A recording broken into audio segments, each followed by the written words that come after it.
Hello, Heatseekers. It's the Heat Sheet.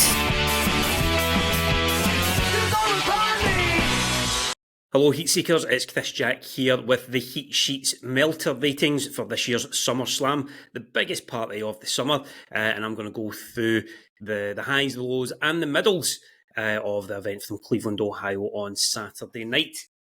Now, obviously, we'd love some more engagement with our listeners and our viewers on Spotify and YouTube and whatnot. So if you disagree with any of the views or any of the analysis that I'm about to give, feel free to let me know in the comments and everywhere you are.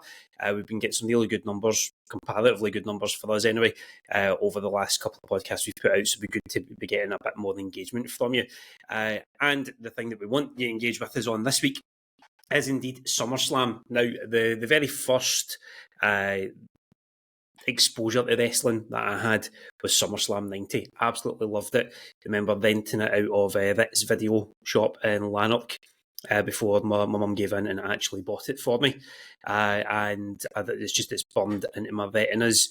You know, the opening bout between Texas Tornado and, in fact, not the opening bout, sorry, is the Rockers against the Power and the Glory. And then you've got Texas Tornado against Mr. Perfect, and I made sure that the very first Hasbros that I had were those two as well off the back of that. And then down the card, you've got a bit of flab on there, but it really kind of peaks with the Hart Foundation against Demolition before the double main event, where you get to see Ravishing Rick Rude's arse as part of that as well. But that was 34 years ago, Jings. 34 years ago that one was.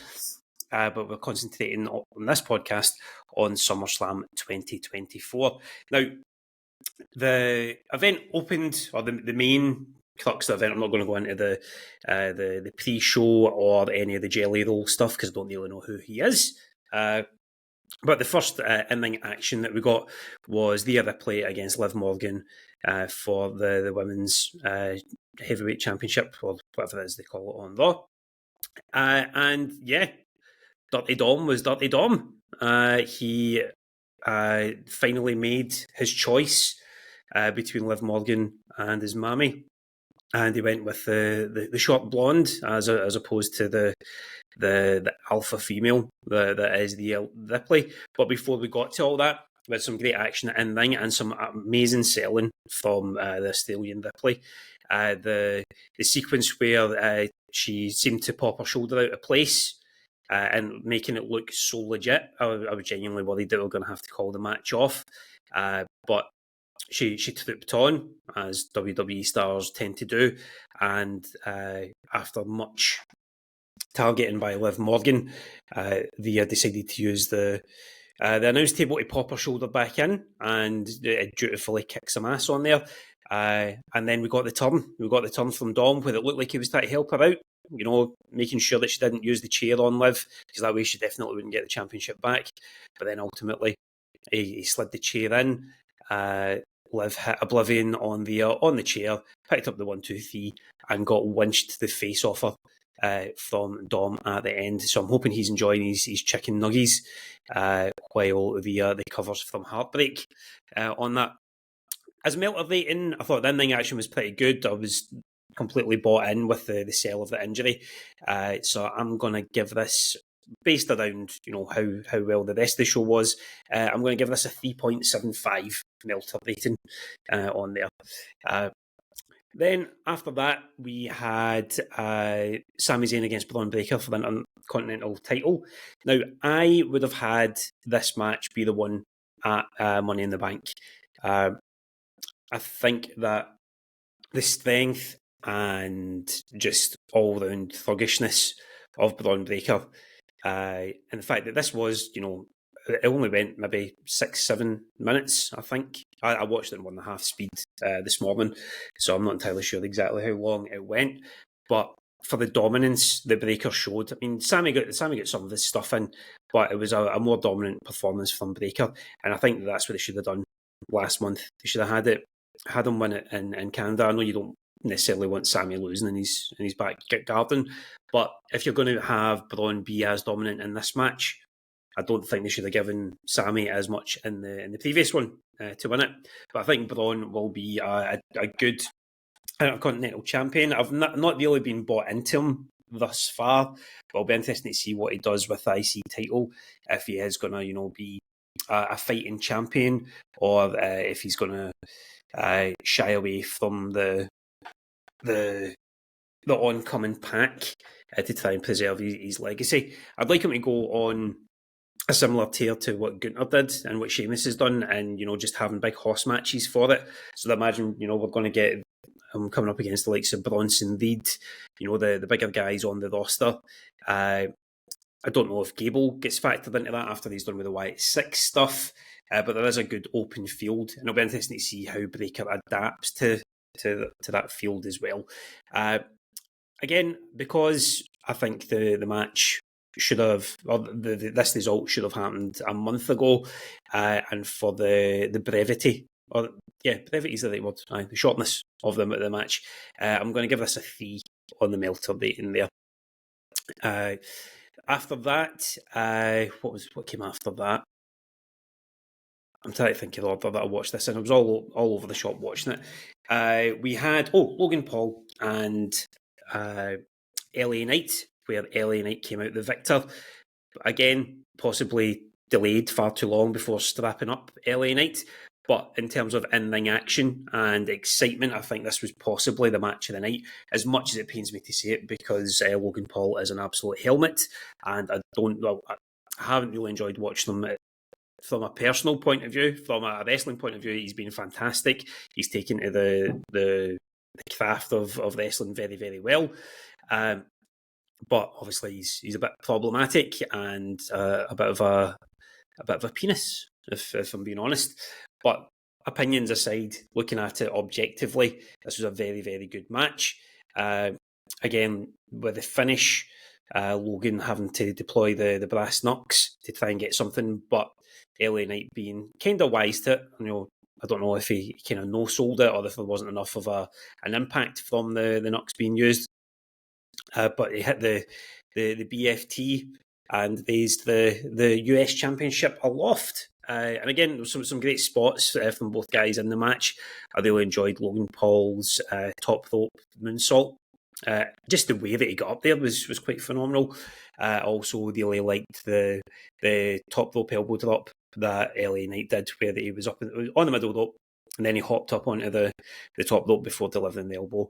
There was also the avalanche brain buster as well, which looked like it could have messed up Logan Paul a little bit, but it was very well executed, and it'll be interesting to see what LA Knight does now that he is a champion.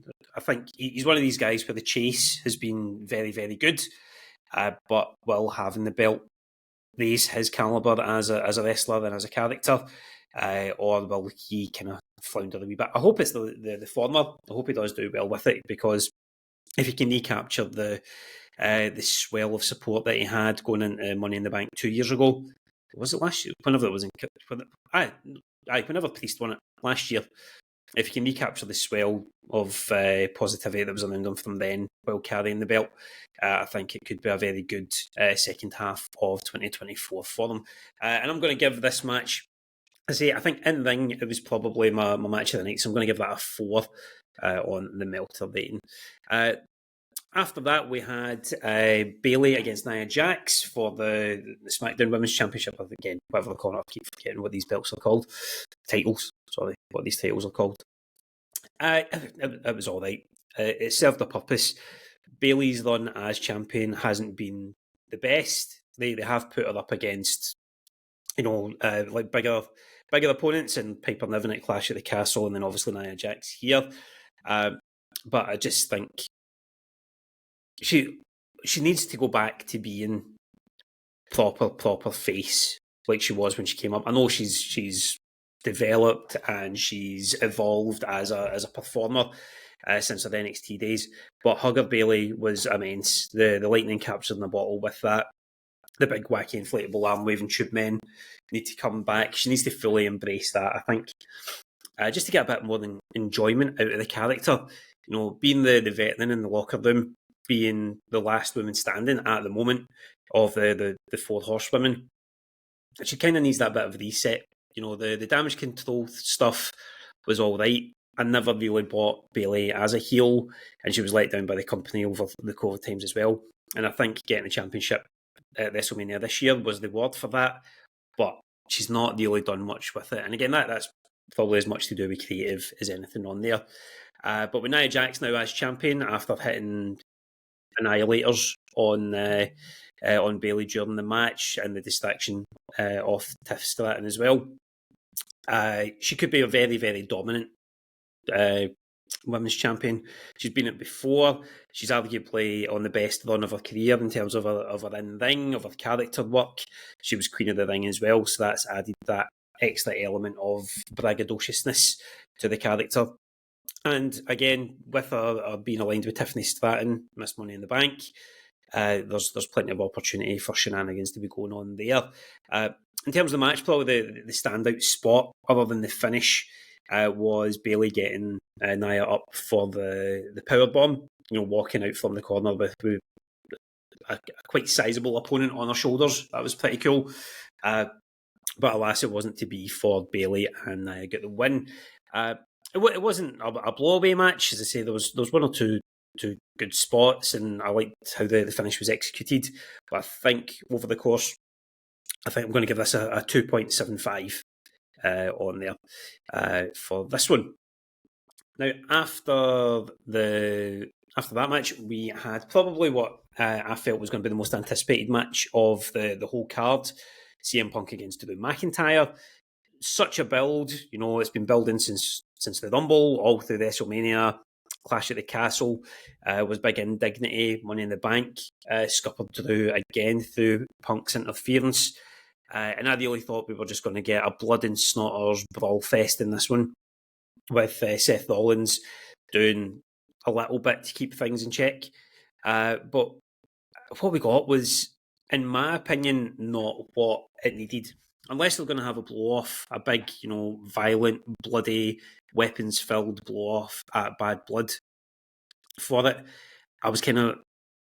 This was a bit of a letdown for me, in all honesty. Don't get me wrong, again, some great moments in the match, but it felt a lot more theatrical than, fist fight, which I think I was kind of expecting on that. The whole stuff with the bracelet with AJ and Larry's names on it, it was cute. It was well done, but I just don't think, I don't think that should have been the crux. I had seen Dave Meltzer tweeting about how it was a show. It was an angle show. It was continuing storylines as opposed to being anything definitive on the bigger stories. And certainly I felt that this way on this one. They've used it to further the angle as opposed to be an end game, I suppose. And the finish, I like the finish. Drew getting a bit of retribution rather than by kicking CM Punk in the balls and then finishing him off. Seth, I thought, did a great job throughout. His lackadaisical approach to the refereeing at the beginning, sitting in the ropes, just letting the guys go at it on the outside. Thought that was well done. Then they hit the Bret Hart, Shawn Michaels, Undertaker beat in the ring as well, which a lot of the match paid homage to as well. But yeah, it was just it left me wanting more. It left me wanting something else. So I'm glad that Drew got the win, and it seemed, although there was a bit of shenanigans with the low blow, it seemed quite a decisive win. Punk looked all right back in the ring. I'd seen people online saying that he was looking gassed after the wee bit. I certainly felt that as well. But overall, I hope that there's a final chapter to come on this one, because if this is the end of that feud, I'm not satisfied with it. So I'm going to give that a 3. I'm going to give that a Meltzer rating of 3 on there. After that, we got Gunther against Damian Priest, which I thought was a really good big hoss match. Again, two guys, 6.5 foot plus, just battering lumps out of each other. And again, we got the implosion with the Judgment Day, which is the big takeaway from it. Finn Balor turning on Priest to give Gunther the opportunity to win. I've enjoyed Priest as the world champion. I have enjoyed his run. I think he's really grown into the role. But there's been something in each of the matches that has gone awry for them or hasn't looked great for them. And I don't know if that's one of the reasons why they've put the strap in Gunter. I hope it's not. But there's just, at Clash at the Castle, you had the issue with the ropes getting stuck up in that. At Money in the Bank, there was the kind of the botched finish on there where they didn't kick out. And again, I don't know if it was concussed or whatnot, but it didn't look great. And then at the finish on this one, instead of rolling Gunter into the ring to get the pin, you can see him pushing him out. And again, that was kind of counteracted, I suppose, by him being the smartest guy in the room to watch the replay to see exactly what happened with Finn.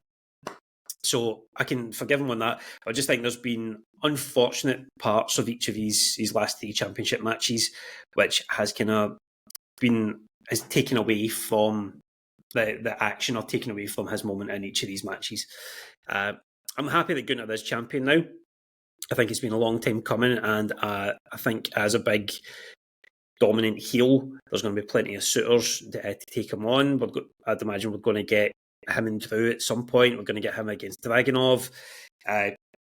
Once the Seth, Drew and Punk stuff is all figured out, we're going to get him against that as well. So there's some great opportunities for matchups there on that side of stuff. And it is deserved. I mean, you just look at the way the guy looks these days, you can see the amount of work he's put in to get to the top of the Fed. So you can't doubt him that at all. But again, the big takeaway, or the bigger takeaway from that match is the implosion of the Judgment Day. Finn putting Gunter's leg on the rope when Pin looked to have had it won. When Priest looked to have had it won. And, with everything that happened with Dom and Rhea earlier on, and now this, we've got a broken faction. And it's going to be great to see how that unfurls and everything over the next few weeks on the television as well. Match-wise, again, thought it was pretty solid. I'm probably going to give that the same as I gave Logan Paul and LA Knight, the 3.75 on there for that one. Now, the main event, Cody Rhodes against Solo Sikoa. Again, there's an angle that is the takeaway from it on here. I'm going to be honest, I didn't watch the first half, maybe 2/3 of the match, because it's a bloodline match. I knew what was coming. Cody and Solo were going to have a bit of back and forth. Cody's going to get the upper hand, and then the bloodline's going to get involved. That's what happened. It was kind of foretold by Arn Anderson beforehand. And we got Tama Tonga and Tonga Loa coming in and getting swiftly dealt with by Kevin Owens and Randy Orton. Then we had Jacob Fatu come in, which I really hope that his leg isn't gubbed, because that the way that he was selling his ankle after hitting it off the announce table after the splash through it looked awful. I'm just hoping that he's a really, really good seller, but he did kind of crumble like a Rivita when he was standing up, which I hope isn't going to see him out too long, if at all. But that sequence that heralded the return of the tribal chief, Roman Reigns, and he looked smashing. He looked absolutely amazing. I remember when he came back during COVID times from his leukemia scare, and he had the new teeth and he was taps off. He just looked like an absolute don.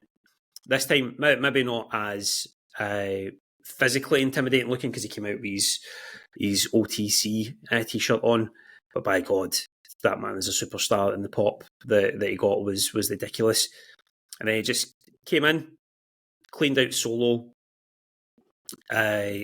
Cody hits the crossroads, gets the win, but the tribal chief's back, and it's setting up for this Bloodline 2.0 storyline, which I hope it's as engaging, but without the flab. I think the first incarnation of the Bloodline stuff up until WrestleMania last year was very good, but there was a lot of fat that they could have got away with. Hopefully this time it's more focused, and if Triple H is a man of his word and says that the storyline that Roman's going to be involved in when he comes back is going to be like nothing we've ever seen before, by God, I hope it is. So I'm very excited to see that. And yeah, again, because I didn't watch the full match, it was just the angle really that I paid attention to in this one. can't give it. I don't think I can give it any more than 3.5 on that on the Melter rating. So overall, as a show, SummerSlam, it was slightly above mid on there. So what do I have? I think on average it's probably going to be about a 3.5. I think 3.5 or 3.25. I think is going to be the Melter on that. I really should have been taking notes and doing the maths as I was going along. But yeah, I think 3.25 is probably fair on there. Slightly better than average. And it's, as I said, I'm in agreement with Mr. Meltzer that the angles that have now been continued or set up are probably the most engaging thing coming out of SummerSlam 2024. Now, if you agree with me, disagree with me, or just want to give me a bit of abuse, or any of the lads at the Heat Sheet, if you want to give them a bit of a slagging or some praise, please do so in the comments here on YouTube and on Spotify, and when you follow us at the Heat Sheet Pod on Twitter/X and at the Heat Sheet Podcast on Instagram. I've been Kris Jack.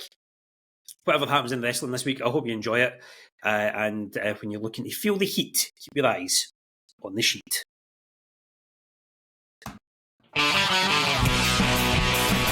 Hello, Heatseekers. It's the Heat Sheet.